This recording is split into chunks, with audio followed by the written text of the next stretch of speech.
Hello guys, welcome back to a new video. আর সকাল হয়ে গেছে, আমিও স্নান টান করে রেডি। আর এখন বাজে দেখাই তোমাদের 8:30 বাজে। আর কি সুন্দর রোদ উঠেছে আজকে। আজকে সকাল সকাল মেঘলা ছিল সকালবেলায়, কিন্তু এখন উঠেছে সুন্দর রোদ। মেঘলাও আছে, বাট এই রোদ যে কতক্ষণ থাকবে সেটার কোনো আশা নেই। আর যেহেতু ব্রেকফাস্ট করতে হবে, তো ওদিকে পুষ্পিতা আর সোনা ঘুমাচ্ছে, তাই ওদেরকে ডিস্টার্ব করবো না। মানে পুষ্পিতা জেগেই আছে, বাট ওই রকমই দাঁতে ব্যথা, তো ওকে ডিস্টার্ব করবো না। তো আমি ভাবলাম ডেলি তো চা রুটি খেয়ে যাই, তো আজকে আরেকবার ডিম টোস্ট বানানো যাক। আমি কালকে নিয়ে এসেছিলাম সেই লম্বা লম্বা পাউরুটিগুলো, যেগুলোর পেছনটা একটু কালো কালো হয়, তো সেই যেটা সব জায়গায় যেটা ডিম টোস্ট করতে ব্যবহার করা হয়, তো সেই পাউরুটি নিয়ে এসেছিলাম পুষ্পিতার জন্য। তোর মধ্যে থেকে আমি একটা ইউজ করব। তো চলো দেখা যাক কিভাবে বানাই। এটা তো খুবই কঠিন কাজ না, একদমই সাধারণ কাজ, তাও তোমাদের দেখাই। আর আমি যেটা দেখাবো বলছিলাম, যে এই পাউরুটিটা খেতে খুব ভালো লাগে। আর এইসব জিনিসের বেশি দিন সময় থাকে না, এক্সপায়ারি ডেট খুবই লিমিটেড থাকে। তো তাড়াতাড়ি আজকে এটাকে শেষ করে ফেলবো, কারণ না খেলে আবার এগুলোতে ফাঙ্গাস পড়ে যায়। তো চলো আস্তে আস্তে যাওয়া যাক। দিয়েছিস, ঘুমাতে পারতিস আর একটু, রাতে ব্যথা উঠলি কেন? তাহলে একটু হেল্প কর, একটু ভিডিও করিস, ঠিক আছে? Good morning. আর আমাদের হালুম সোনা কি করছে দেখি তো। এই যে হালুম সোনা এখনো ঘুমাচ্ছে। তো আমরা যাই সামনের দিকে।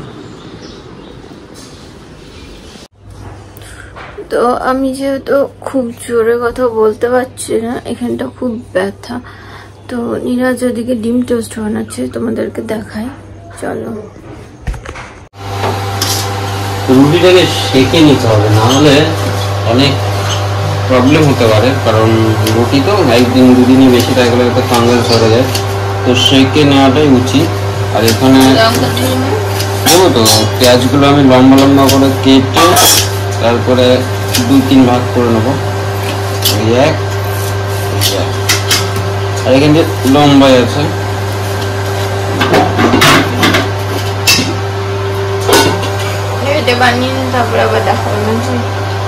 হ্যাঁ। আর পেঁয়াজ লঙ্কাই দেবো, তার বেশি কিছু দেবো না, কারণ টাইম নেই আমার কাছে। তার আগে তো কিছু ডিম ফাটানোর জন্য যেটা মেন ইনগ্রিডিয়েন্ট সেটাই নিয়ে নিই, अंडा। संडे हो या मंडे, रोज खाओ अंडे। তো ডিমটা খুবই দরকার ব্রেকফাস্টের জন্য।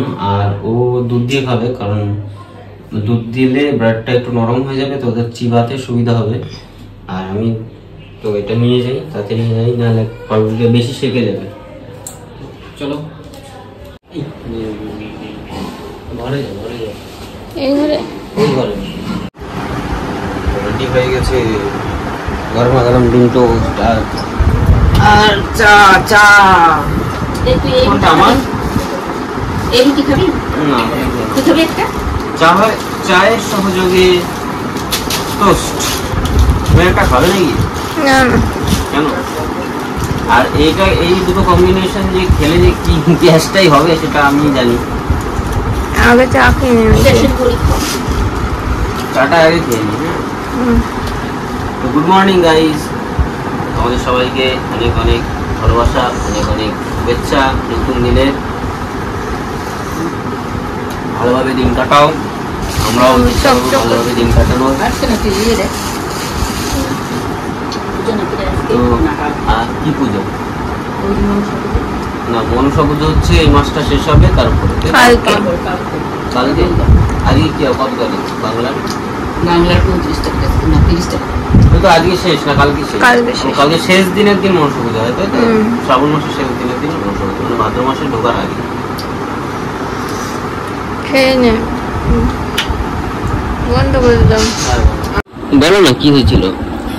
ছোটবেলায় আমরা সেই ঠাকুর আনতে যেতাম, আমাদের হাটখোলা বলে একটা জায়গা ছিল, ওখানে হাট বসতো, দিয়ে ঠাকুর আনতাম, তাও আবার নৌকায় করে, কত জল হতো তখন। আবার ঠাকুর আনার পরে বাড়িতে উলুধ্বনি হতো, আবার তারপরের দিন পুজো, কি আনন্দ আমাদের, আহা পুজো হচ্ছে। তারপর আবার ঠাকুর ভাসানো, কিনা ঠাকুর মাথায় করে নিয়ে যেত, তার সাথে থাকতো কলা, ঠাকুরের বুকের সামনে কলা আর শশা, ওইগুলো ফেলে দিয়ে ভাসিয়ে দিয়ে ডুব দিয়ে ওটা নিয়ে নিতে হতো। ওটাই এক আনন্দ, নস্টালজিয়া। ছোটবেলার কথা মনে পড়লে বেশ ভালোই লাগে। এরকম অনেক কথা, মানে কি বলবো, বড় হয়ে গেলে ছোটবেলার কথা মনে পড়ে, খারাপ লাগে, ভালো লাগে, আনন্দ লাগে, দুঃখ লাগে, কিছু করা নেই, মানুষের এটাই নিয়ম। যাই হোক, আমি এটা শেষ করে দিই, তারপর আমি যাব দোকান, আর এরপরে ব্লগ যদি করতে পারে। দোকান থেকে আস্তে আস্তে পুরো বৃষ্টিতে ধরা গিয়েছি, এখন বৃষ্টিতে ভিজে ভিজে যাচ্ছি, বেশ ভালোই মজা হচ্ছে। তোমাদেরকে একটু দেখাই নাজারাটা, দেখো কিরকম বৃষ্টি হচ্ছে, তার সামনে কিচ্ছু দেখা যাচ্ছে না, আর মনে হয় আমার আওয়াজও আসবে না। এই পুরো ভিজে গেছি,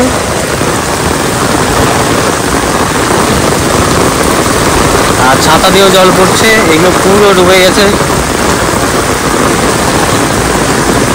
চলো, যখন ভিজে ভিজে এসছি এত দূর, আর একটু তো বাকি আছে।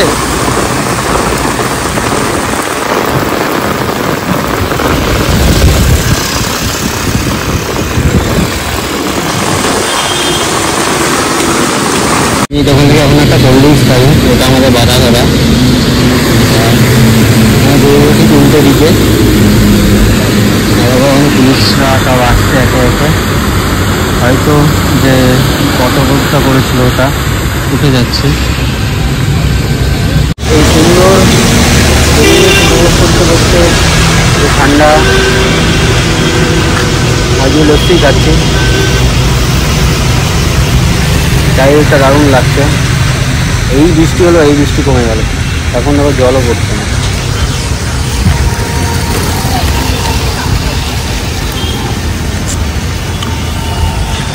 তো এটা কেটে কেটে বাড়ির দিকে যাবো, তো টাকাও দেওয়া গেছে। চলো, আমাদের ন্যাশনাল ফ্ল্যাগটা দেখো কি সুন্দর উঠছে, যেটা দেখে গর্বে বুকটা ফুলে যায়। আর আমি চলে এসেছি বাড়িতে, বাড়িতে এসে দেখো মুখ চোখ বিলা হয়ে গেছে, চুলগুলো মানে সজেরুর কাটার মতন খাড়া হয়ে গেছে, একটু ছাতা থেকে লিক হয়ে টুকটুক করে জল পড়েছে, আর খাবারটাও মানে লাঞ্চটাও রেডি হয়ে গেছে। তো তোমাদের সাথে শেয়ার করি কি কি লাঞ্চে কি কি আছে। হ্যাঁ, লাইটটা জ্বালিয়ে নিই, চলো দেখা যাক। বাহ, সুন্দর, এখানে আছে ফুলের বড়া, আর কোনো পাতা হবে হয়তো, মেবি শিউলি পাতার বড়া। আর এখানে আছে দেখো ডাল পেঁপে দিয়ে, এই যে পেঁপে দিয়ে ডাল আমার দারুণ লাগে, পেঁপেটা খেতে নরম একবারে। আর এখানে একটা কোনো সবজি আছে কুমড়ো দিয়ে, যেটা আমি খাবো না, আর এখানে আছে ইলিশ মাছের ঝোল, কালকে কিছুটা মাছ বেঁচে গেছিল, তাই আজকে সেই মাছটা দিয়ে ঝোল করা হয়েছে। আর পুষ্পিতা এখনো পানটা চিবিয়ে যাচ্ছে, একটু করে খেয়ে নাও, নাহলে না খেলে তো শরীরটা ভালো লাগবে না। খেয়ে দিয়ে নেওয়ার পরে একটু ছাদে যাব, ছাদের কি সিচুয়েশন, কি অবস্থা। এই বৃষ্টির পরে ছাদে যেতে বেশ ভালোই লাগে, সুন্দর ঠান্ডা ঠান্ডা হাওয়া দেয়, আর গাছগুলো একবারে পুরো তরতাজা হয়ে ওঠে, আর যে সবুজ ভাবটা ওটা আরও বেশি মানে কন্ট্রাস্ট বেড়ে যায় ওটার, কারণ সব ধুলো বাড়ি যেগুলো ছিল সেগুলো বুঝছে মানে ধুয়ে যায়, তার জন্য জিনিস মানে সবুজ গাছপালাগুলোকে আরও সতেজ লাগে। আর বৃষ্টির জল পেলে তো ওরা এমনি সতেজ হয়ে ওঠে, কারণ ওটা একবারে ন্যাচারাল জল, ওটা ওদের ফেভারিট জিনিস। তো চলো তাড়াতাড়ি খেয়ে নিই, খেয়ে দিয়ে তারপরে তোমাদের সঙ্গে ছাদে দেখা হচ্ছে। তো মাছ ছাদ বন্ধ করে দিয়ে গেছিলো, আমি এসে ছাদ খুললাম আবার, আর খেয়ে দিয়ে একটু এসে হাঁটাহাঁটি করলেও হজম হয়ে যাবে, তার জন্য আরও আসলাম। আর চারিদিক একটু দেখাই, চারিদিকটা এই দেখো কি সুন্দর লাগছে, এরাও আনন্দ পেয়েছে, বৃষ্টি হয়েছে, মেঘ কিন্তু আকাশে এখনো দেখো, বুঝতে পারছো তোমরা, এখনো আছে, যখন তখন বৃষ্টি হতে পারে।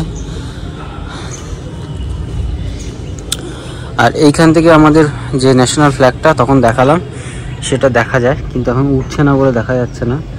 ওই নারকেল গাছটা সাইড দিয়ে খুব সুন্দর লাগছে, কিন্তু একটা মানে দুর্ভাগ্যের বিষয় হচ্ছে প্রচণ্ড মশা হয়ে গেছে।